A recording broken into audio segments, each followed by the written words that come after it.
Subscribe to our YouTube channel and press the bell icon to get the latest updates. राजधानी पटना से खुसरूपुर प्रखंड के अंतर्गत बैकटपुर गांव में स्थित है प्राचीन काल का ऐतिहासिक शिव मंदिर। ये श्री गौरी शंकर बैकुंठ धाम के नाम से प्रसिद्ध है। इस मंदिर की खासियत ये है कि यहाँ भगवान शिव के ज्योतिर्लिंग के साथ माता पार्वती भी विराजमान होती हैं। साथ ही छोटे छोटे कुल 108 ज्योतिर्लिंग भी यहाँ देखने को मिलते हैं। शिव और पार्वती के दोनों का शिवलिंग है, एक रूप में होता है। इस मंदिर को अन्य दूसरे मंदिरों से अलग बनाता है। मर्यादा पुरुषोत्तम श्री राम से जरासंध और फिर राजा मान सिंह तक की घटनाओं से जुड़े होने का कारण इस मंदिर की विशेष प्रसिद्धि है। सावन माह में इस मंदिर में लाखों श्रद्धालुओं की भीड़ लगती है। काशी में बाबा धाम और देवघर में बाबा वैद्यनाथ धाम के बीच इस मंदिर को बिहार का बाबा धाम भी कहा जाता है। वर्तमान का बैकुंठपुर गांव प्राचीन काल में गंगा के तट पर बसा क्षेत्र बैकुंठ वन के नाम से जाना जाता था।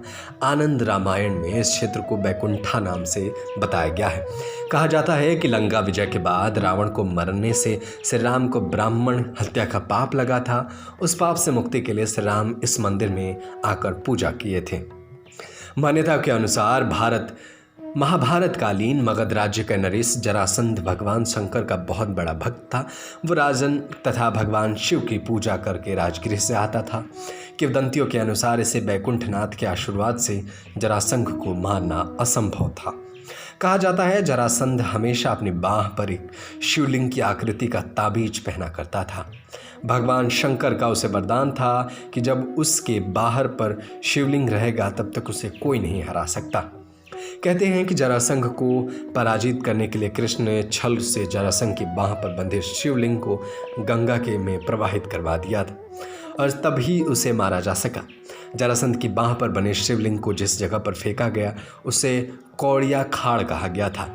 अकबर के प्रधान सेनापति रहे राजा मान सिंह जब जलमार्ग से बंगाल विद्रोह को ख़त्म करने सपरिवार रानिया सराय जा रहे थे तो उसी वक्त राजा मान सिंह की नौका कौड़िया खाड़ में फंस गई थी। तमाम प्रयासों के बावजूद जब नाव नहीं निकली तो मान सिंह को रात वहीं गुजारनी पड़ी। कहा जाता है कि उसी रात को राजा मान सिंह को सपने में भगवान शंकर ने दर्शन किया और वहाँ जर्जर पड़े मंदिर को फिर से स्थापित करने को कहा।